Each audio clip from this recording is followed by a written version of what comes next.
அருட்பெருஞ்சோதி அருட்பெருஞ்சோதி தனிப்பெரும் கருணை அருட்பெருஞ்சோதி. எல்லா உயிர்களும் இன்புற்று வாழ்க, வள்ளல் மலரடி வாழ்க வாழ்க, கொல்லாவிரதம் குவளை எல்லாம் ஓங்குக, நல்லோர் நினைத்த நலம் பெறுக, நன்றி நினைத்த எல்லோரும் வாழ்க இசைந்து. உலக மக்களே, அறிவார்ந்த அன்பர்களே, ஆண்மைநேய ஒருமைப்பாடுடைய அன்பர்களே, வல்லப்பமானவர்கள் ஒரு தாயின் வழியாக இந்த பூலோகத்திற்கு வருவிக்கவுற்று சென்னையிலே இருந்த காலகட்டங்களில், அதாவது மக்களோடு மக்களாக இருந்த தோன்றி துணையான காலகட்டங்களில் ஒவ்வொரு 8 ஆண்டுகளிலும் அவருடைய நிலை எப்படி இருந்தது, இறைவனுடைய திருவிளையாடல் எப்படி நடந்தது என்பதை திருவருட்பாவின் பாடலின் மூலமாக நாம் பார்த்து கொண்டிருக்கிறோம். வல்லப்பெருமான் அவர்கள் இந்த பூலோகத்திற்கு வருவிக்க விட்டதற்கு காரணம், ஏற்கனவே தோன்றிய 4 யுகங்களிலுமே, கிரேத யுகம், திரேதயுகம், துவார யுகம், கலியுகம், 4 யுகங்களிலுமே தோன்றிய சமயங்களும் மதங்களும் மார்க்கங்களும் அந்த யுகங்கள் முடிந்தவுடனே, அந்த யுகங்கள் அழிந்தவுடனே இதுவும் அழிந்து விட்டது என்பதை திருவருட்பாவிலே நமக்கு தெளிவாக நமக்கு அருளியிருக்கிறார்கள். இந்த பிரபஞ்சத்தின் உண்மையை இந்த உலக மக்களுக்கு யாருமே எடுத்து கூறவில்லை. இந்த மார்க்கங்களும் சமயங்களும் அழிந்த பிறகு இந்த யுகத்தில் வாழக்கூடிய, அதாவது சதுர்யுகத்தில் வாழ்கின்ற மக்களுக்காக ஒரு மார்க்கம் வேண்டும் என்பதற்காகத்தான் அருட்பெருஞ்சோதி ஆண்டவர் சுத்த சன்மார்க்கத்தை உருவாக்கி, சுத்த சன்மார்க்கத்தை நிறுவி அதை தன் மகன் கையில் கொடுத்து இந்த உலக மக்களை எல்லாம் சுத்த சன்மார்க்கத்தில் இணைத்து உலக மக்களெல்லாம் இன்புற்று வாழ வேண்டும் என்பதற்காகவே தன் அருளால் பெற்றெடுத்த ஒரு ஆண்மகனை இந்த பூலோகத்திற்கு ஒரு தாயின் வழியாக வருவிக்க செய்தார் என்ற உண்மையை நாம் திருவருட்பாவின் பாடலின் மூலமாக விளக்கமாக பார்த்து கொண்டிருக்கிறோம். ஒரு தாயின் கருவறையிலே இருக்கும்போது, அதாவது நமது பிள்ளைப்பெருமானவர்கள் வருவிக்க உற்ற இடம் சிதம்பரம் அருகிலே மருதூர் என்ற ஒரு கிராமம். அந்த கிராமத்திலே சைவ குலத்திலே சைவ நெறியை பின்பற்றி கொண்டிருந்த ராமையா பிள்ளை சின்னையமர்களுடைய இல்லற வாழ்க்கையில் மகனாக வருவிக்க உற்றவர். அவர்களுக்கு ஏற்கனவே பிறந்த குழந்தைகள் 4 பேர் உண்டு. 2 ஆண் பிள்ளைகள், 2 பெண் பிள்ளைகள். அவர்களெல்லாம் பிறந்தவர்கள். நமது பிள்ளை பெருமான் அவர்கள் இறைவனால் வருவிக்க உற்றவர் என்பதை நாம் ஏற்கனவே அந்த உண்மைகளை பார்த்து கொண்டிருக்கிறோம். இறைவனுடைய ஒரு காரியம் நடக்க வேண்டும் என்றால் அதற்காக இறைவன் திருவிளையாடல் செய்து கொண்டிருப்பார். அந்த நிலையில் வருவிக்க உற்றவர் தான் நமது பிள்ளை பெருமான் அவர்கள். அதன் பிறகு ஒரு தாயின் கருவறையில் இருக்கும்போது எப்படியெல்லாம் இறைவனுடைய திருவிளையாடல் நடந்தது என்பதையும், சிதம்பரத்திலே 5 மாத குழந்தையாக இருக்கும்போது தன் மகனுக்கு அருட்பெருஞ்சோதி ஆண்டவர் எப்படி சிதம்பர ரகசியத்தை, சிவ ரகசியத்தை காட்டினார் என்பதையும் நாம் ஏற்கனவே பாடலின் மூலமாக பார்த்து விட்டோம்.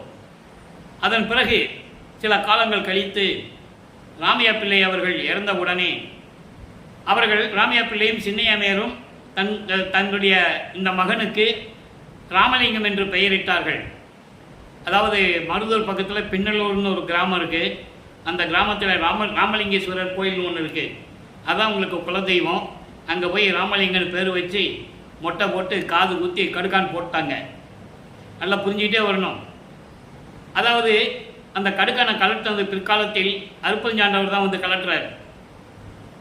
ஏன்னா இவர் அப்போவே சொல்லிட்டார், நீ அந்த தாயின் கருவறையில் இருக்கும்போது எனக்கு நீ காது குத்தலை, கடுக்கான் போடல, இங்கே கடுக்கான் போட்டாங்க, நான் கழட்ட முடியாது, நீ தான் வந்து கழட்டணும்னு சொன்ன பிறகு, அது சுத்த சன்மார்க்கத்தை கொடுத்த பிறகு தன் மகனை காலில் இருக்கிற கடுக்கானை கழட்டியது அருட்பெருஞ்சோதி ஆண்டவர் என்ற நிலையை நீங்கள் புரிந்து கொள்ள வேண்டும். உலகியலிலே திருடன் வந்தாங்க, திருடன் வந்து கலட்டினாங்கன்னு சொல்லுவாங்க. அது உலகியல் விளக்கம். ஆக இந்த காலகட்டங்களில் நமது பிள்ளை பெருமான் அவர்கள், அதாவது ராமையா பிள்ளை அவர்கள் இறந்த உடனே, காலமான உடனே சின்னையமையர் அவர்களுக்கு ஏற்கனவே பிறந்த குழந்தைகள் 4 பேர் உண்டு. இறைவனால் வருவிக்க உற்ற மகன் நமது குழந்தை இறைவன். இந்த 5 குழந்தைகளையும் அழைத்து கொண்டு பொன்னேரி என்ற கிராமத்தில் இருக்கின்ற, பொன்னேரி பக்கத்தில் இருக்கின்ற சின்னக்காவனம் என்ற கிராமத்திற்கு செல்லுகிறார்கள். அந்த கிராமம் தான் அந்த அம்மா பிறந்த ஊர். அங்கே சில காரணங்களால் இருக்க முடியவில்லை. அதன் பிறகு சென்னையிலே வந்து குடியேறுகிறார்கள். அங்கே குடியேறிய பகுதி ஏழுகணர் பகுதி என்று சொல்வார்கள். இப்போ அது பேர் வள்ளலார் நகர். அங்கே வீராசாமி தெருவில் இக்குடியிருக்கிறாங்க. நமது குழந்தை இறைவன் வளர்ந்து கொண்டிருக்கிறார். இது முன்னுரை. அப்போ இந்த நிலையில் இருக்கும்போது நமது குழந்தை இறைவன் பிள்ளை பெருமான் அவர்கள், நான் ஏற்கனவே பிள்ளை பெருமான் என்றுதான் கூறுவதுண்டு, அதுக்கான விளக்கங்கள் நான் உங்களுக்கு கூறியிருக்கிறேன். உலகியலிலே வைத்த பெயர் ராமலிங்கம். அருப்பஞ்சாண்டவர் தன் மகனுக்கு வைத்த பெயர் செல்வப்பிள்ளை. அதனால தான் பிள்ளை பெருமான் என்று கூறுவதுண்டு. அதன் பிறகு மக்களால் திரு அருட்பிரகாச வள்ளலார் என்று அழைக்கப்பட்டார். அப்போ நமது பிள்ளை பெருமான் அவர்கள் வளர்ந்து கொண்டிருந்த காலகட்டங்களில் அவரை பள்ளியிலே கொண்டு போய் சேர்க்கிறார்கள். பள்ளியிலே படிக்க முடியாதுன்ட்டு வந்துட்டார். காரணம் இறைவனுடைய திருவிளையாடல். 1/1/1823 ஆண்டு தொடங்கிய திருவிளையாடல் 30/1/1874 ஆண்டுகள் வரை 51 ஆண்டுகள் திருவிளையாடல் நடந்து கொண்டிருக்கிறது. தன் மகனை பூலோகத்திற்கு வருவிக்க செய்து மக்களோடு மக்களாக இருக்க செய்து எப்படியெல்லாம் திருவிளையாடல் நடத்தினார் என்பதை தான் திருவெட்பாவின் பாடலின் மூலமாக பார்த்து கொண்டிருக்கிறோம். ஆக இவர் பள்ளிக்கூடத்தில் சேர்க்கிறாங்க. படிக்க முடியாதுன்னு வந்துட்டார். ஒரு குழந்தை படிக்க முடியாதுன்னு வந்துட்டா அந்த குழந்தைக்கு எவ்வளவு பிரச்சனை இருக்கும், அந்த வீட்டில் இருக்குது, அந்த வீட்டில் எவ்வளவு பிரச்சனை இருக்கும்னு நமக்கு தெரியும். ஆக இதையெல்லாம் தாங்கி கொண்டு தனிமையான ஒரு இடத்தை நாடுகிறார். அப்படி இருந்த இடம்தான், அவர் போய் தங்கின இடம்தான் கந்தகோட்டம் என்ற ஒரு முருகன் கோயில். அங்கே எல்லாரும் தூங்கின பிறகு அங்கிருந்து வர்றது, யார் எந்திரிக்கிறோம்னால அந்த பக்கம் போயிடுறது. மனம் ஒரு நிலையில் இல்லை அவருக்கு. ஏன் இந்த உலகத்தில் நாம் பிறந்தோம், அவர் வருவிக்க உற்றவர் என்பது அப்போ அவருக்கு தெரியாது. பிறந்தவர்கள் அவங்களுக்கு இறப்பு பிறப்புலாம் உண்டு. பிறந்தவன் இறந்துதான் ஆக வேண்டும். இறைவனால் வருவிக்க உற்ற மகனுக்கு பிறப்பு இறப்பு இல்லை, மரணமில்லா பெருவாழ்வு அவருக்கு. அவர் ஒவ்வொரு யுகத்திலையும் இருந்தவர் வல்லற்பமானவர்கள் என்பதை நாம் திருவெட்பாவிலிருந்து பாடல்களின் மூலமாக பார்த்து கொண்டிருக்கிறோம். நாம் ஏற்கனவே கூறியது போல அன்பர்களே, இங்கே கூறக்கூடிய விளக்கங்கள், சொல்லக்கூடிய எல்லாவுடைய விளக்கங்களும் இறைவனால் அருளப்பட்டது, திருவெட்பாவில் இருக்கின்ற பிரபஞ்சத்தின் உண்மைகள். ஆக இந்த நிலைகள் இருக்கும்போது படிக்க முடியாதுன்னு வந்துட்டாரு. இப்போ முதல் 51 ஆண்டுகள் திருவிளையாடல் நடக்குது. அதை 8 பிரிக்கிறார் அருப்பஞ்சாண்டவர். ஒவ்வொரு 8 ஆண்டுகளிலும் தன் மகனுக்கு எப்படி அருளை கொடுக்கிறார் என்பதுதான் திருவெட்பாவிலிருந்து நம்ம பார்த்துக்கிட்டு இருக்கோம். அப்போ முதல் 8 ஆண்டுகளில் இந்த நிலை அவருக்கு தொடர்கிறது.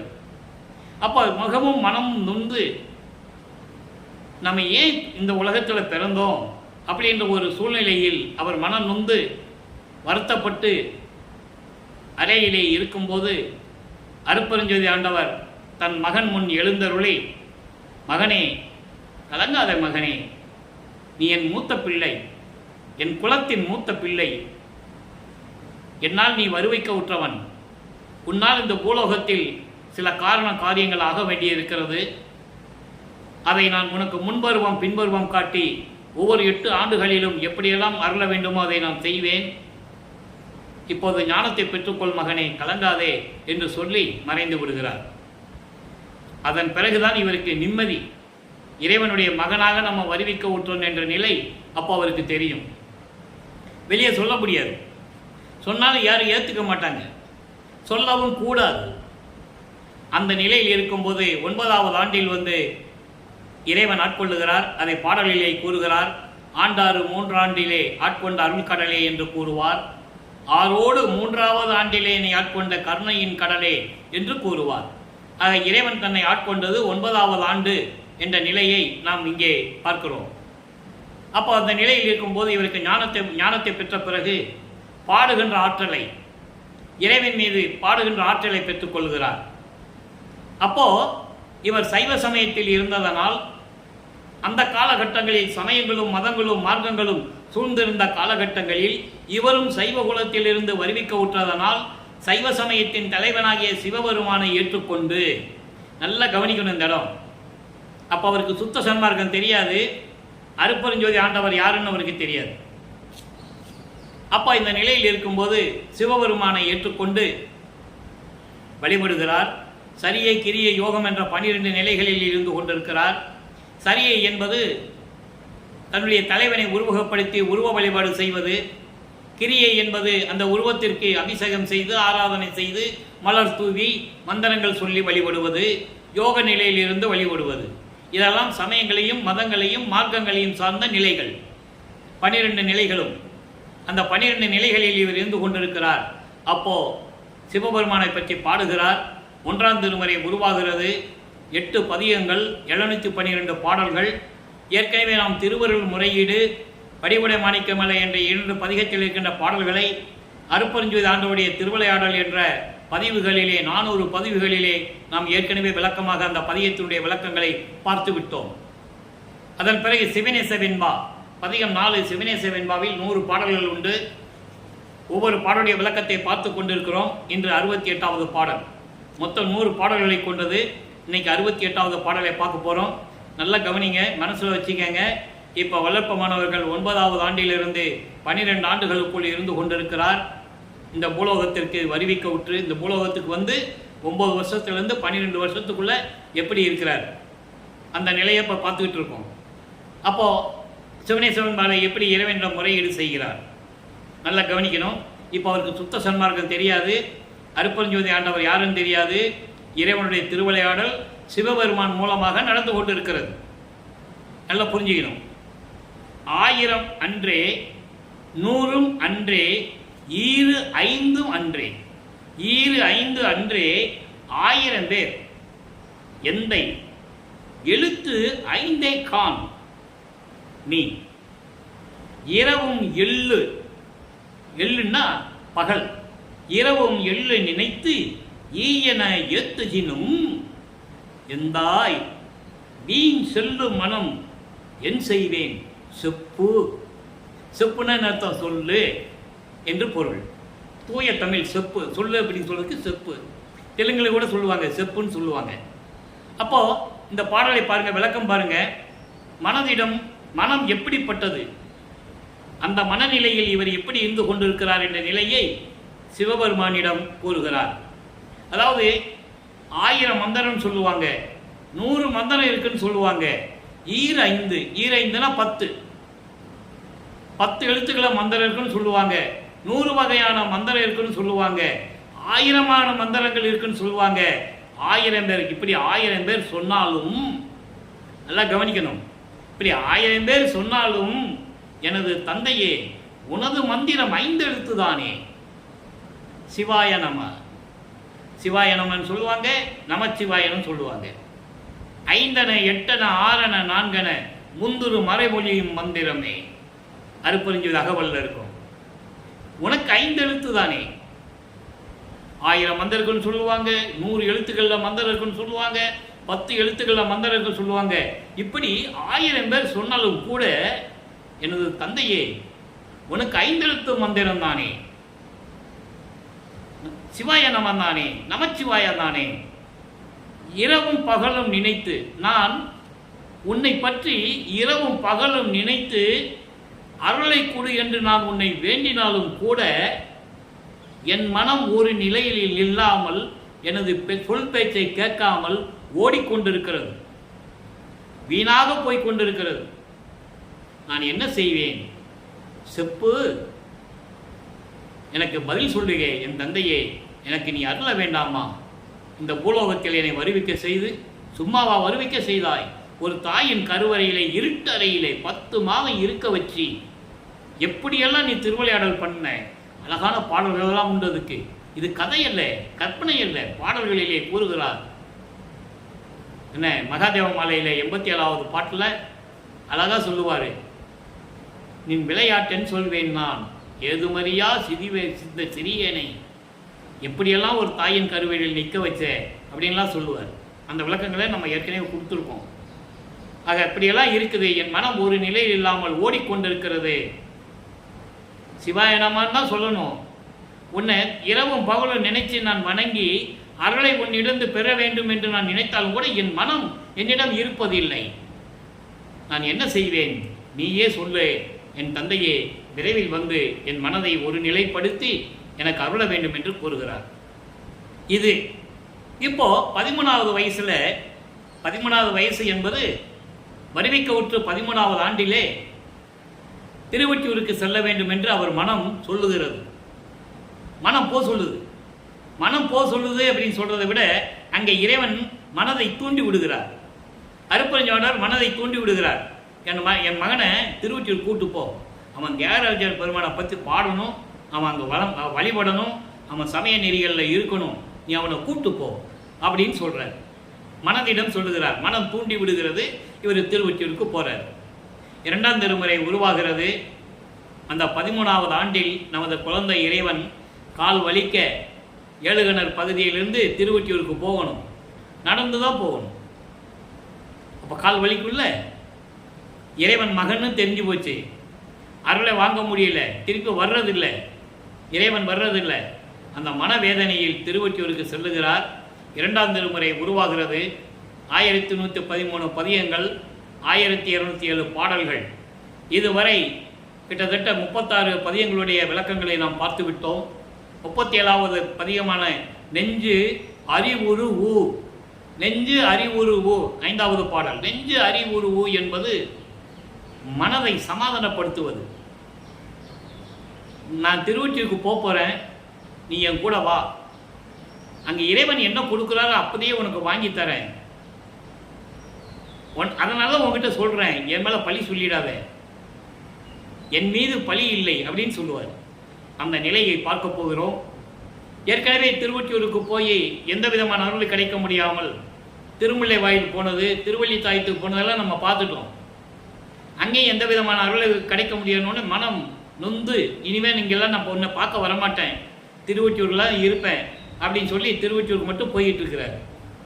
அதுக்கப்புறம் திருவொற்றியூரில் சிவபெருமான் இவரை பார்த்து திருவள்ளியாக ஓடினது, இவர் பின்னால் ஓடி சிவபெருமானை பிடிக்க போனது, அந்த நிலைகளெல்லாம் நம்ம ஏற்கனவே பார்த்தோம். இன்னும் சில விளக்கங்களை கொடுக்க வேண்டியது இருக்கிறது. அதுக்கு இன்னும் காலம் இருக்கிறது, இன்னும் கொஞ்ச நாள் போகணும். இவரை பார்த்து சிவபெருமான் ஓடுவாருங்க, உங்ககிட்ட நான் சிக்க மாட்டேன், நீ பெரிய எழுத்து பிள்ளை, நீ இப்போ நான் உங்ககிட்ட சிக்கினேன்னா நீ கேட்குற கேள்விக்கு என்னால் பதில் சொல்ல முடியாது, இன்னும் காலங்கள் இருக்குதுன்னு சொல்லிட்டு ஓடிடுவார். இவர் திருவொற்றியூருக்கு போனால் திருவொற்றியூர் கோயிலேருந்து இவர் திருவள்ளியாக ஓடிடுவார். அப்புறம் இவர் வீட்டுக்கு வந்த உடனே திருப்பி வந்து கோயிலில் வந்து உட்காந்துக்குவார் தியாகராஜ பெருமான். இந்த நிலையை பாடல்களில் சொல்லுவார். ஆக இப்போ நிலைகள் இருக்கும்போது இப்போ மனதிடம் என்ன சொல்லுகிறார்? நெஞ்சு அறிவுரு ஊ, 5வது பாடல். நல்லா கவனிக்கணும், அற்புதமான நிலைகள்லாம் இருக்குது. வல்லப்பெருமான் அவர்கள் இந்த பூலோகத்திற்கு வருவிக்க உற்று 203 ஆண்டுகள் நிறைவடை போகிறது. அப்படி இருந்தும் கூட திருவருட்பாவை பற்றியோ வல்லப்பெருமானுடைய அருள்நிலைகளை பற்றியோ விளக்கமாக மக்களிடம் சொல்லி இவர்தான் இறைவனுடைய மகன் என்ற நிலையை யாரும் கூறவில்லை, யாரும் சொல்லவில்லை. இறைவனுடைய கட்டளைப்படி என் தந்தை வல்லப்பெருமான் எனக்கிட்ட ஆணையின்படி அவருடைய தயவையும் கருணையும் பெற்றுக்கொண்டு உங்களுக்கு இந்த விளக்கங்களை நான் கூறிக்கொண்டிருக்கிறேன் 5 வருடங்களாக. இன்னும் 2 வருடங்கள் பாக்கி இருக்கிறது, இன்னும் சொல்லணும், நிறைய சொல்ல வேண்டியிருக்கு. பாடலின் மூலமாக கதையாகவோ கற்பனையாகவோ சொல்ல வேண்டியதில்லை. பாடலை சொல்லி பாடலின் விளக்கத்தை சொல்லி அதன் மூலமாக இறைவன் எப்படி திருவிளையாடல் நடக்குது என்ற நிலையை உலக மக்களுக்கு சொல்ல வேண்டும். இப்போ பாருங்க, உண்மை ஓதினும் ஓர்ந்தில்லை, உண்மை ஓதினும் ஊர்ந்தில்லை மனனே, உப்பாலுக்கு வந்து உண்ணுகின்றவர் போல். அன்பர்களே, நான் ஏற்கனவே சொல்லியிருக்கேன், எனக்கு தமிழ் இலக்கியம்லாம் ஒன்றும் தெரியாது. நான் படித்ததெல்லாம் வேறு, பிஎஸ்சி மேத்தமெட்டிக்ஸ் எம்காம் இப்படியெல்லாம் படித்தவன். இந்த இலக்கியங்களை எனக்கு கற்றுக் கொடுத்து 6 திருமுறைகளுக்கும் சதுரகிரியிலே என்னை உட்கார வைத்து 6 திருமுறைகளுக்கும் இறைவன் விளக்கம் கொடுத்து அதன் பிறகுதான் இந்த விளக்கங்களை பெற்றுக்கொண்டு உங்களிடம் சொல்லிக் கொண்டிருக்கிறேன் 5 வருடங்களாக என்பதை நான் மீண்டும் ஒரு தடவை பணிவோடு சொல்ல கடமைப்பட்டிருக்கிறேன். ஏன்னா நீங்கள் இதெல்லாம் சொன்னோடனே இவன் தமிழ் புலவனாக இருப்பானோன்னு நீங்கள் நினச்சிருவீங்க. அதெல்லாம் கிடையாது. இறைவன் கொடுத்த விளக்கத்தைப்படி இறைவன் கொடுத்த அருள் எனக்கு உண்டு, அதன்படி அந்த விளக்கத்தை கூறிக்கொண்டிருக்கிறேன். இதை சொல்ல வேண்டும் போல தோன்றியது சொன்னேன். உண்மை ஓதினும் ஓர்ந்தில்லை மனனே, மனனே என்பது மனம், உப்பாலுக்கு வந்து உண்ணுகின்றவர் போல். நான் வந்து உண்மையை சொன்னாலும் உனக்கு புரியவில்லை, நீ உணரவில்லை. மனமே, உண்மையை நான் சொன்னாலும் நீ உணரவில்லை. பயனில்லாத உலக வாழ்க்கையில், அதாவது உப்புக்கு, கஞ்சிக்கு உப்பு இல்லை, சோத்துக்கு உப்பு இல்லைன்னா எப்படி இருக்கும்? சோறுக்கு உப்பு இல்லைன்னா சாப்பிட முடியாது, சப்புன்னு இருக்கும். அதுபோல நான் சொன்ன நீ கேட்க மாட்டேன்ற, நீ காதலையே வாங்கிக்கிட மாட்டேன்ற. நான் உண்மையை சொல்ல வரேன், ஆனால் நீ ஒத்துக்க மாட்டேன்ற. மனமே, அது எப்படி இருக்குன்னா உப்பு இல்லாமல் சாப்பிட்டா எப்படி இருக்கும்? அதுபோல முகம் சுளித்து கொண்டிருக்கிறாய். வெண்மை வாழ்க்கையில் நுகர்வினை விரும்பி வெளுக்கின்றாய் உன்னை வெறுப்பதில் என்ன? உன்னை நான் ஏன் வெறுக்கக்கூடாது? எதற்காக உன்னை நான் கூடயே வச்சுட்டு இருக்கணும்? நான் உண்மையை சொல்கிறேன், நீ கேட்கறது இல்லை. உப்பு இல்லாத சாப்பிட்றவன் எப்படி முகம் சுழிப்பாங்களோ அந்த மாதிரி முகத்தை சுழிச்சிக்கிட்டு இருக்கேன். நான் சொல்கிறதையே மனசில் வாங்கிக்கிட மாட்டேன்ற, ஏற்றுக்க மாட்டேன்ற. உன்னை நான் ஏன் உன் கூடையே வச்சிருக்கணும்? உன்னை ஏன் நான் வெறுக்கக்கூடாது? பயனில்லாத உலக வாழ்க்கையில் வருகின்ற வினைகளை எல்லாம் அனுபவிக்க விரும்பி நுகர் வினை. நுகர் என்றால் அனுபவிக்கிறது. இதெல்லாம் அனுபவிக்க வேண்டும் நீ விரும்பி வீணாக பொழுதை கழித்து கொண்டிருக்கிறாய். உன்னை ஏன் நான் வெறுக்கக்கூடாது? உன்னை ஏன் நான் கூடையே வச்சுக்கிட்டு சுற்றி இருக்கணும்? எவ்வளோ அருமையாக சொல்கிறார் பாருங்க மனதிடம். சொல்லிட்டு சொல்கிறாரு, தன்னை மேவிய சடை உடை பெருமான் சார்ந்த ஒன்றியம் தளத்தினுக்கு இன்றே என்னை நீங்கிட செல்கின்றேன், உனக்கும் இயம்பினேன், பழி இல்லை என் மீது. சொல்லிட்டாரா? மனம் சம்பந்தப்பட்டதே சொல்றாரு. எப்படி ஒன்னாம் திருமுறையிலே சிவனசவன்பாலில் 68வது பாடலுக்கு மனம் ஒரு நிலையில் என்கிட்ட இருக்க மாட்டேங்குது அப்படின்னு சொல்றாரோ, இரண்டாம் திருமுறையில் பாருங்க எவ்வளவு டிஃபரன்ஸ், அதாவது இவ்வளவு வேறுபாடுகள் இருக்கும் காலகட்டங்களில் எப்படியெல்லாம் ஒவ்வொரு பாடலுக்கும் ஒத்தா கொடுக்குறாரு பாருங்க. அதை இப்படி தான் சொல்லணும்னு எனக்கு அவர் சொல்றாரு பிள்ளை பெருமான். அதனால தான் இந்த விளக்கத்தை என்னால் சொல்ல முடியுது. இப்படியெல்லாம் இருக்கின்ற மனமே, உன்னை ஏன் நான் வெறுக்கக்கூடாது? ஏன் உன்னை வச்சுக்கிட்டே நான் சுற்றிக்கிட்டு இருக்கணும்? சொல்லிட்டு சொல்றாரு, கருணையுடைய பெருமான், பின்னிய சடையோடு இருக்கின்ற தியாகராஜ பெருமான் திருவொற்றியூரில் இருக்கிறாரு. அவர் இருக்கிற இடத்துக்கு இன்னைக்கு நான் போகிறேன். எதுக்காகன்னா, என்னுடைய வினைகளை நீக்கி என்னுடைய துயரங்களையும் துன்பங்களையெல்லாம் நீக்கி எனக்கு அருள வேண்டும் என்று சொல்லுவதற்காக நான் திருவொற்றியூருக்கு செல்லுகிறேன். உனக்கும் சொல்லிட்டேன், நீ என் கூட வரணும்.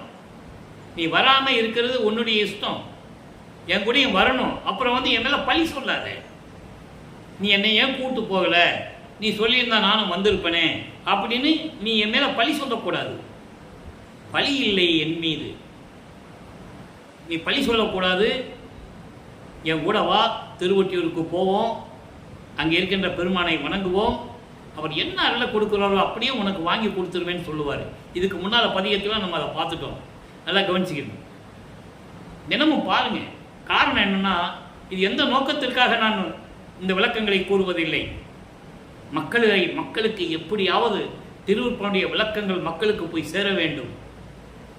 இறைவனுக்கும் மகனுக்கும் எப்படி திருவிளையாடல் நடந்து கொண்டிருக்கிறது என்ற நிலையை உலக மக்களுக்கு சொல்ல வேண்டும். அந்த ஒரே நோக்கத்திற்காகத்தான் நான் 5 வருடங்களாக இந்த விளக்கங்களை நான் கூறிக்கொண்டிருக்கிறேன்.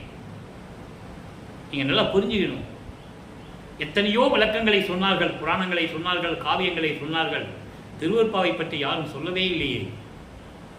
ஆக இந்த காலகட்டங்களில் 1824ஆம் ஆண்டிலிருந்து 1840 ஆண்டுகள் வரை, இந்த 16 ஆண்டுகளில், அதாவது 2/8 முடிஞ்சிருச்சு. 51 வருஷம் திருவிளையாடல் நடக்குது. 6/8 48, கடைசி 3 வருஷம் தான் சித்தி வளாகம் மேட்டுக்குப்போம். அப்போ இந்த 2/8 இப்போ முடிய போகுது. அப்போ இந்த 16 ஆண்டுகளில் வல்லப்பனுடைய நிலை என்ன? எந்த விதமான இறைவனிடம் இந்த அருளை பெற முடியவில்லை. திருவொற்றியூருக்கு போக வேண்டியது, திருமுல்லை வாயிலுக்கு போக வேண்டியது, திருவள்ளித்தாயத்துக்கு போக வேண்டியது, இறைவனை பற்றி பாட வேண்டியது, அருளை கூடுன்னு கெஞ்சி கண்ணீர் விட்டு அழுக வேண்டியது, ஒரு பிரயோஜனம் இல்லை. காலங்கள் ஓடிக்கொண்டிருக்கிறது. ஆக இந்த நிலைகள் மாறின பிறகு 33 ஆண்டுகள் சென்னையில் இருக்கிறார். அப்போ இந்த நிலைகள் மாறின பிறகு, சுத்த சன்மார்க்கத்தை பெற்ற பிறகு மனதிடம் எப்படி சொல்லுகிறார்? அதை மக்களுக்கு நம்ம சொல்லணும். சொன்னால் தான் உங்களுக்கு புரியும். வல்லப்பன் முதல்ல இப்படி இருந்தார், அப்புறம் சுத்த சன்மார்க்கத்தை வாங்கின பிறகு இப்படி இருக்கிறாரு, அப்போ உண்மையான நிலையை இவர் உலக மக்களுக்கு சொல்கிறார் என்ற நிலை உங்களுக்கு புரியணும். 6ஆம் திருமுறையிலே 116வது பதிகம் ஆடேடி பந்து. ஆடேடி பந்து என்பது 2 தோழிகள் பந்து விளையாடும் போது உரையாடி கொள்ளுவது. பந்து விளையாடும் போது உரையாடி கொள்ளுவது. தோழியிடம் சொல்லுவது போல, மனதிடம் சொல்லுவது போல, அங்க மனதை பெற்று சொல்லுவார், இங்க தோழியை உருவகப்படுத்துகிறார். உலக மக்களுக்கு சொல்றாரு. என்ன சொல்றாரு? அங்கே சிவபெருமான் நமச்சிவாயா சிவாய நமன்லாம் சொல்லுவாரு, திண்ணூறு பூசிக்குவாரு, உத்தராட்சமணி மக்களத்தில் மாட்டியிருப்பாரு, எல்லா நிலைகளும் நடத்துவார். அதன் பிறகு அது தேவையில்லை, அந்த சமயங்களும் மதங்களும் மார்க்கங்களும் அழிந்து விட்டது, பயனற்றவை என்று கூறுவார் திருவருட்பாவிலே. அந்த நிலையை உலக மக்களுக்கு தெளிவுபடுத்த வேண்டும். இப்ப பாருங்க, ஆடேரி பங்குல என்ன சொல்றாரு? 2 தோழிகள் விளையாடுவது போல, தோழியிடம் சொல்லுவது போல உலக மக்களுக்கு சொல்றாரு. தப்பாலே, நல்லா கவனிக்கணும், தப்பாலே சகத்தவர் சாவே துணிந்தார். தப்பாலே என்பது தவறுதலாக எதையும் சிந்திக்காமல் அறியாமையில் இருந்து கொண்டு சமயங்களில் மதங்கள் மார்க்கங்களுடைய நெறிமலைகளை பின்பற்றிக் கொண்டு உலக மக்கள் இறப்பதற்கு துணிந்து கொண்டிருக்கிறார்கள். சாவே துணிந்தார். சகத்தவர் என்பது உலக மக்கள். தப்பாலே, தப்பு தப்பா நினைச்சுக்கிட்டு நல்ல நெறிமுறைக்கு வராம வேற நெறிமுறைகளை பின்பற்றி கொண்டு தப்பு தப்பாக இருந்து கொண்டு வாழ்ந்து கொண்டு சாவை பற்றி கவலை கொள்ளாமல் இருந்து கொண்டிருக்கிறார்கள். அவர்கள் உள்ளம் நாண. அப்படி இருக்கின்றவர்கள் பூலோகத்திலும் சரி விண்ணுலகத்திலும் சரி அவர்கள் உள்ளம் வெட்கப்படும்படி தலைகுனியும்படி நான் சாதலை தவிர்த்தே. எவ்வளவு அற்புதமான வரி, எவ்வளவு அற்புதமான ஒரு இடம். இந்த பூலோகத்திலும் விண்ணுலகத்திலும், விண்ணுலகத்தில் இருக்கின்ற தேவர்கள், பிரம்மன், திருமால், ருத்திரன், மகேஸ்வரன், சதாசிவம் போன்ற பதத்தலைவர்கள், இந்திரலோகத்தில் இருக்கின்ற இந்திரன், சக்திகள், சத்தர்கள், முனிவர்கள், ரிஷிகள், பூலோகத்தில் இருக்கின்ற தவம் இருக்கின்ற பெரியவர்கள், இவர்களெல்லாம் உள்ளம் நாணும்படி தலைகுனிந்து வெட்கப்படும்படி நான் சாதலை இறப்பை தவிர்த்து விட்டேன். சுத்த சன்மார்க்கத்தை பெற்றதனால் சொல்லுவார், பேருபதேசர் சொல்லுவார். நாங்கள் இருந்தேன், சென்னையில் இருக்கும்போது சமயங்களிலும் மதங்களிலும் மார்க்கங்களில் இருந்தேன். என்ன லாபம் கிடைச்சது? எனக்கு ஒன்றும் கிடையாது. இறைவன் திருவிளையாடல் நடந்தது, நான் இருந்தேன். அப்போ எனக்கு அற்ப அறிவாக இருந்தது என்று சொல்லுவார். அற்ப அறிவு என்பது எனக்கு அப்போ மறைப்பு நிலை இருந்தது, சுத்த சன்மார்க்கம் தெரியாது, அதனால் நான் இருந்துட்டேன். எங்கள் அப்பா அங்கே இருக்க வச்சாரு, அங்கே ஒன்று இல்லை, மக்கள்கிட்ட சொல்லுன்னு சொன்னார், நான் சொல்லிட்டேன் அப்படின்னு சொல்லுவார். சாதலை தவிர்த்து எப்பாலும் எக்காலும், எப்பாலும் எக்காலும் இருத்தலே பெற்றேன். எந்த யுகத்திலும் சரி, எந்த உலகத்திலையும் சரி, எந்த காலத்திலும் சரி, நிலையாக இருக்கின்ற நிலையை நான் கடவுள் நிலையை பெற்றுவிட்டேன். மரணமில்லா பெருவாழ்வை பெற்றுவிட்டேன். இருத்தலே பெற்றேன். யாருக்கு மரணமில்லா பெருவாழ்வு? இறைவனுக்கு மட்டும்தான். நம்ம அந்த நிலையை அடையணும். அதுக்காக தான் வல்லப்பமானவர்கள் கூறுகிறார், பிறந்து இறந்து பிறந்து இறந்து செத்து செத்து பிறக்கும் இந்த தேவர்கள் என் முன் வழியிலர் என்று சொல்லுவார். யார? பிரம்மன், திருமால், ருத்திரன், யாராக இருந்தாலும் சரி, அவங்கள செத்து செத்து பிறக்கிறவங்க எனக்கு நிகரானவர்கள் இல்லை, என் காலில் வந்து விழுந்து வணங்குகிறார்கள் என்று கூறுவார். பாடல் உண்டு. அவ்வளவு வல்லப்பமான் யாரு? இறைவன். இறைவனுடைய மகனாக வருவிக்க விட்டவர். சிவபெருமானுடைய மகன் முருகன் என்று சொன்னார்கள், விநாயகன் என்று சொன்னார்கள், மக்கள் நம்பினார்கள் இல்லையா? அதான் யதார்த்தமான உண்மை. வல்லப்பமானவர்கள் அற்புதனுடைய மகன் என்று யாரும் சொல்லவில்லை. பிரபஞ்சத்தின் உண்மையை மறைத்து விட்டார்கள் இத்தனை ஆண்டு காலமாக என்பதை இங்கே நான் பதிவு செய்ய கடமைப்பட்டிருக்கிறேன். அதான் சொல்றாங்க, சாதலை தவிர்த்தேன். எந்த யுகத்திலும் சரி, எந்த உலகத்தில் இருந்தாலும் சரி, எந்த காலகட்டிலும் சரி, நான் மரணமில்லா பெருவாழ்வில் இருந்து கொண்டிருக்கின்றவன். அதை அருப்பெருஞ்சோதி அகவலில் சொல்லுவார், ஊழி தோறும் ஊழி உளப்பராது ஓங்கி வாழி என்று எனக்கு வாய்த்த நன்விதியே. ஊழிதோறும் ஊழின என்ன? ஒவ்வொரு யுகத்திலும் எந்த உலகத்திலும் நான் இருக்க வேண்டிய இருந்து கொண்டிருக்கின்றவன். ஊழி தோறி ஊழி உலவினும் அழியா உடம்பை அளித்தனன். அதான் மரணமில்லா பெருவாழ்வு. அதான் இங்கே சொல்றேன். சொல்லிட்டாரா? அதுக்கப்புறம் என் தோழி வாலினி என்னோடு கூடி, என்னோட நீ சேர்ந்துட்டேனா தோழி. யாரை சொல்றாரு? மனதை சொல்லுவது போல, தோழியை சொல்லுவது போல உலக மக்களுக்கு சொல்றாரு. உலக மக்களே, நீ என்னோடு சேர்ந்து கொள்ளுங்கள், நீங்கள் நீடூழி வாழலாம், மரணமில்லா பெருவாழியில் வாழலாம் என்று கூறுகிறார். சொல்லிட்டு சொல்றாரு, துப்பாலே விளங்கிய சுத்த சன்மார்க்க ஜோதி என்று ஓதிய வீதியை விட்டே அப்பாலே போகாமல் ஆடேடி பந்து, அருப்பெருஞ்சோதி கண்டு ஆடேடி பந்து. அவ்வளவு அற்புதமான இடம் அது. துப்பாலே விளங்கிய, அருளோடு விளங்கிக் கொண்டிருக்கின்ற சுத்த சன்மார்க்க ஜோதி, அருப்பெருஞ்சோதி என்று சொல்லுகின்ற, ஓதுகின்ற, ஓதிய என்றால் ஓதுகின்ற, சொல்லுகின்ற வீதியை விட்டு, அந்த அருள் நெறியை விட்டு, சுத்த சன்மார்க்கத்தை விட்டு வெளியே போகாமல், அப்பாலே போகாமல், அப்பாலே என்பது இந்த சமயங்களுக்கும் மதங்களுக்கும் மார்க்கங்களுக்கும் போகாமல் சுத்த சன்மார்க்க நெறியிலே இருந்து கொண்டு, ஒரே நிலையில் இருந்து கொண்டு நீ வாழ்வாயாக தோழி ஆடேடி பந்து. உலக மக்களை சொல்றாரு, உலக மக்களே, மனசுல வேறு எதுவும் நினைக்காம, அப்பால போகாம, அப்பால என்பது சமயங்கள் மதங்கள் மார்க்கங்களுக்குள்ள போகாம சுத்த சன்மார்க்க நெறியை, அதாவது உறுதியாக பிடித்து கொண்டு நீங்கள் வாழ வேண்டும், மரணமில்லா பெருவாழ்வில் வாழ வேண்டும். அருப்பெருஞ்சோதி கண்டு ஆடேடி பந்து. அருப்பெருஞ்சோதி ஆண்டவரை கண்டு, கண்டு என்பது அவர்தான் இறைவன் என்று உறுதிப்படுத்திக் கொண்டு, மனதில் உறுதியாக ஏற்றுக்கொண்டு, அவர்தான் இயற்கை உண்மை விளக்க கடவுள் என்று மனதில் ஏற்றுக்கொண்டு, அவர்தான் இறைவன் என்ற நிலையை நீ ஏற்றுக்கொண்டு ஆடேடி பந்து. உலக மக்களே, நீங்கள் வாழ வேண்டும். ஒரு தோழியிடம் தோழிகள் விளையாடுவது போல இந்த பாடலை நமக்கு அறிவிக்கிறார்கள். இதில் சொல்லுவாரு, சுத்த சன்மார்க்க நெறிதான் மேல் நோக்கி செல்லும் வீதி என்று கூறுவார். சுத்த சன்மார்க்க நெறியை பின்பற்றுகின்றவர்கள் அவருடைய வாழ்க்கையில் முன்னேறி கொண்டு சென்று கொண்டே இருப்பார்கள். இறுதியாக மரணமில்லாத பெருவாழ்வை பெற்றுக்கொண்டு இறைவனுடைய திருவடியை அடைவார்கள் என்று கூறுவார். அதே மேல் செல்லும் வீதி, மேல் நோக்கி செல்லும் வீதி, கீழ் நோக்கி செல்லும் வீதி என்று கூறுவார். அது சமயங்களையும் மதங்களையும் மார்க்கங்களையும் கூறுவார். நீங்க சமயங்களையும் மதங்களையும் மார்க்கங்களையும் பின்பற்றிக் கொண்டிருந்தால் எண்ணற்ற கடவுளர்கள் இருக்கார்கள் என்று சொல்லுவார்கள். அவர்களெல்லாம் அருப்பெருஞ்சோதி ஆண்டவருடைய கடவுள் நிலைக்கு கோடான கோடி பங்கு கீழ் நிலையில் இருக்கின்றவர்கள். அதான் கீழ் நோக்கி செல்லும் வீதி என்று கூறுவார். அதனால உங்களுக்கு எந்த பிரயோஜனம் இல்லை, பயனற்றது என்று கூறுவார்.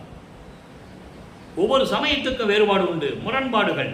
மக்களை வேறுபடுத்தி பிரிவினை செய்து, இவன் சைவத்தை சேர்ந்தவன், இவன் வைஷ்ணவத்தை சேர்ந்தவன், இவன் பௌத்த மதத்தை சேர்ந்தவன், கிறிஸ்துவ மதத்தை சேர்ந்தவர்கள், இஸ்லாமிய மதத்தை சேர்ந்தவர்கள் என்றெல்லாம் பிரித்து, இது காலகாலமாக வந்துவிட்டது. இறைவன் நினைத்தால்தான் இதை தடுக்க முடியும். அதற்காகத்தான் இறைவன் தனது மகனை இந்த பூலோகத்திற்கு வருவிக்க செய்தார் என்பதை நீங்கள் புரிந்து கொள்ள வேண்டும். இந்த வள்ளலார் ஊழியன் அவர்தான் தயார் செய்து உங்களிடம் பேச வைத்துக் கொண்டிருக்கிறார் என்ற நிலையும் நீங்கள் புரிந்து கொள்ள வேண்டும். இந்த பிரிவினை சக்திகளை உருவாக்கக்கூடிய இந்த சமயங்கள் மதங்கள் மார்க்கங்கள் மக்களுக்கு தேவையில்லை, அது அழிந்து விட்டது, பயனற்றது என்று கூறுவார் திருவுட்பாவிலே. அதை மக்களிடம் சொல்ல வேண்டும்.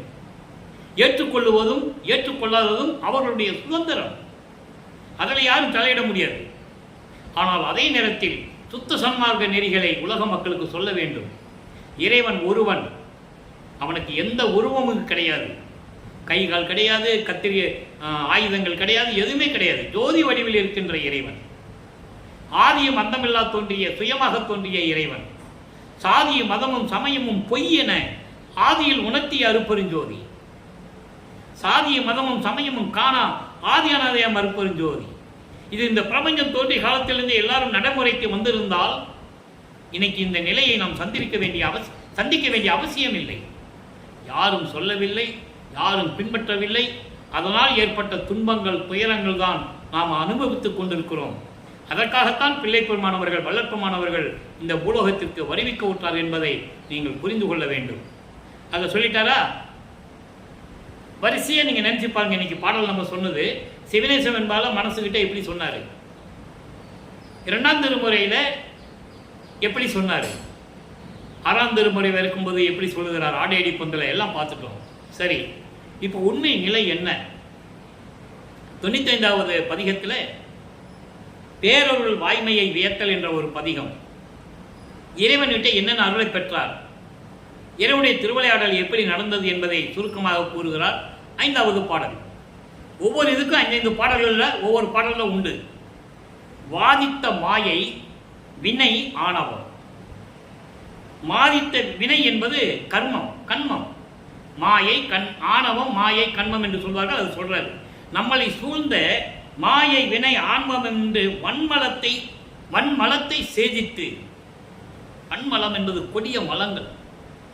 மாயை கண்மம் ஆணவம் என்ற கொடிய மலங்களை எல்லாம் நீக்கி, சேதித்து என்பது நீக்கி, என் உள்ளம் கோயிலாக கொண்டு, என் உள்ளம் கோயிலாக கொண்டு சித்தியெல்லாம் போதித்து.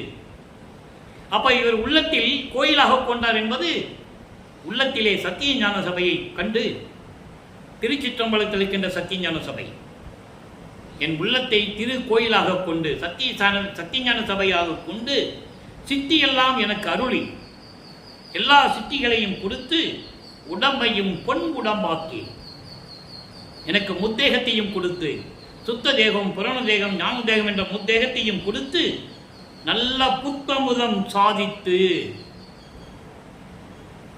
அமுதத்தை கொடுத்து, சுத்த சன்மார்க்கத்தை கொடுத்து, அருளியனின் அருளுக்கு நான் செய்யத்தக்கது என்றேன். இப்படியெல்லாம் எனக்கு நீ அருளை கொடுத்தாயே, உனக்கு நான் என்ன செய்ய போகிறேன் என்று கூறுவார். இதற்கு இன்னொரு பாடலிலே தாய் மகன் மீது எவ்வளவு அன்பா இருப்பாங்க, தந்தை எப்படி கூடுவார் பாருங்க. மகனே, நீ என் செல்ல மகன், என் செல்ல மகன், நீ உனக்கு அருள வேண்டுவது எனது கடமை, நீ எதுவும் எனக்கு செய்ய தேவையில்லை என்றெல்லாம் கூறுவார். ஆக உடம்பையும் பொன் உடம்பாக்கி நற்புத்தமதம் சாதித்தருளிய என் அருளுக்கு நான் செய்யத்தக்கது என்ன, நான் என்ன செய்ய முடியும் என்று கூறுவார். ஆக இறைவனிடமிருந்து பெற்ற அருளையும் நாணமும் கண்மம் மாயை என்ற மலங்களையும் நீக்கி எனக்கு அருளை கொடுத்து, சுத்த சன்மார்க்கத்தையும் கொடுத்து, முத்தேகத்தையும் கொடுத்து எனக்கு அருளிய என் தந்தையே, உனக்கு நான் என்ன கைமாறு செய்ய போகிறேன் என்று இந்த பாடலிலும் கருளியிருக்கிறார்கள். ஆக அன்பர்களே, சென்னையில் இருந்த காலகட்டங்களில் அவருடைய நிலை என்ன, அதன் பிறகு சுத்த சிவஞான வெளிக்கு சென்று அங்கு தன் தந்தையிடமிருந்து, சுத்த சிவஞான வெளி என்பது பரவெளி, பரம்பர வெளி, பராபர வெளி, பெருவெளி, பெருசுக வெளி, இப்படி வெளிகளை எல்லாம் கடந்து சுத்த சிவஞான வெளி ஒன்று இருக்கிறது. அங்கதான் சத்தியஞான சபை இருக்கு. அந்த சத்தியஞான சபையை தான் மக்களுக்காக இங்கே வடலூரில் இறைவன் அருளியது. சரியா? ஏன்னா மக்களால் அங்கே போக முடியாது, அதனால அருளியது. இப்படியெல்லாம் இருந்த காலகட்டங்களில் இவருக்கு எப்படி அருளை கொடுத்தார் இறைவன் என்பதையும், அவர் இறைவனுடைய மகன் என்பதையும் தெளிவாக நமக்கு அருளியதனால் உங்களுக்கு இந்த விளக்கங்களை என்னால் கொடுக்க முடிந்தது.